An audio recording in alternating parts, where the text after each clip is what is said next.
प्रिय भक्तजनों, जय श्री राम, जय श्री राधे, जय शिव शंकर।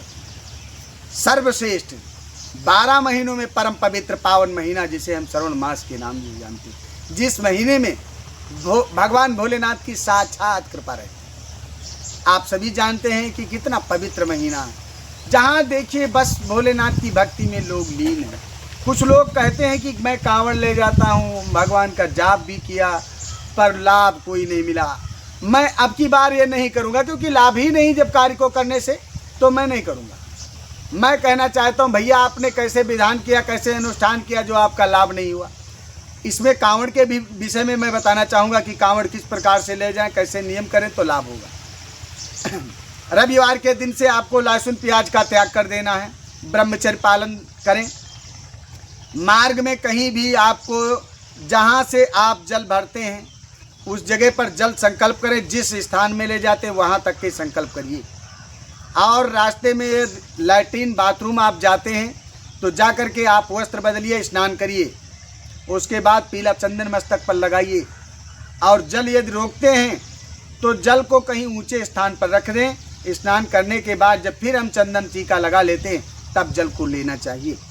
और मार्ग में जो भी भोजन की व्यवस्था होती है, हमें हो सके तो कहीं ज़्यादा भोजन करने की कोई ज़रूरत नहीं है, थोड़े कष्ट सहें अपने आप में। और जहाँ से हम जल को जहाँ तक ले जाते हैं, जो यात्रा है हमारी, वहाँ से हम ओम नमः शिवाय पंचाक्षरी मंत्र का जाप करते हुए जल लेकर के चलते हैं। ब्रह्मचर्य रहते हैं और सात्विक रहते, किसी से अभद्र व्यवहार नहीं करना, किसी से कोई अनर्गल शब्दों का प्रयोग नहीं करना। मन में भगवान शंकर का जाप करते हुए, ओम नमः शिवाय करते हुए नंगे पैर चल करके हम जब भगवान शिव के स्थान तक जाते हैं और जल अर्पित करते हैं तो भगवान शिव प्रसन्न होते हैं, उनकी अपार कृपा होती है हमारे ऊपर। और मैं इस बात को संपूर्ण दावे के साथ कहता हूँ, ऐसा करने पर 4 सोमवार आप करते हैं, समस्या कितनी भी बड़ी हो नष्ट हो जाएगी। भगवान शिव की कृपा के पात्र आप बनेंगे।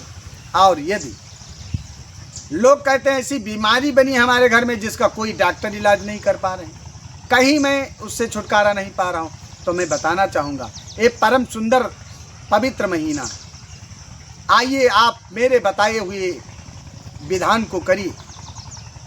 इस विधान में मैं बताना चाहूँगा कि आप अपने यहाँ घर पे अगर कोई व्यक्ति बहुत ज़्यादा समस्याओं से परेशान है तो बढ़िया आचार्य लोगों को बुलाइए, या घर में करने वाले 4-5 लोग हो तो तैयार हो जाइए। 4-5 लोग मिलकर करिए। सोमवार या शुक्रवार के दिन से अनुष्ठान करिए, जहाँ पर भगवान शिव लिंग की स्थापना हो। यदि नहीं है तो एक मिट्टी का शिवलिंग घर में बनाओ, उस पर उसको स्नान करावें, चंदन टीका लगावें, बेलपत्र चढ़ावें, कनेर की पुष्प चढ़ावें, द्रवा चढ़ावें, भांग धतूर मदार चढ़ावें और शहद से स्नान करवाएं।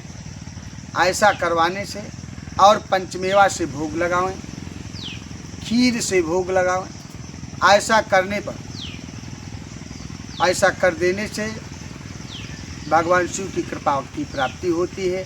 और इतना करने पर आप, इतना करने के बाद उसी जगह पर आप बैठिए, रुद्राक्ष के माला 5 लोगों ने अनुष्ठान लिया तो 5 लोगों को सात्विक रहना। जितने दिन हमारा ये जप चले, अनुष्ठान चले, उतने दिन हमें ब्रह्मचर्य रहना है, सात्विक रहना है, झूठ नहीं बोलना है, बाल नहीं कटवाना, दाढ़ी नहीं बनवानी, किसी से झूठ नहीं बोलना है, ज़मीन या चारपाई, ज़मीन या तख्त पर लेटना है, चारपाई पर लेटना नहीं है, एक ही स्थान में रहना है।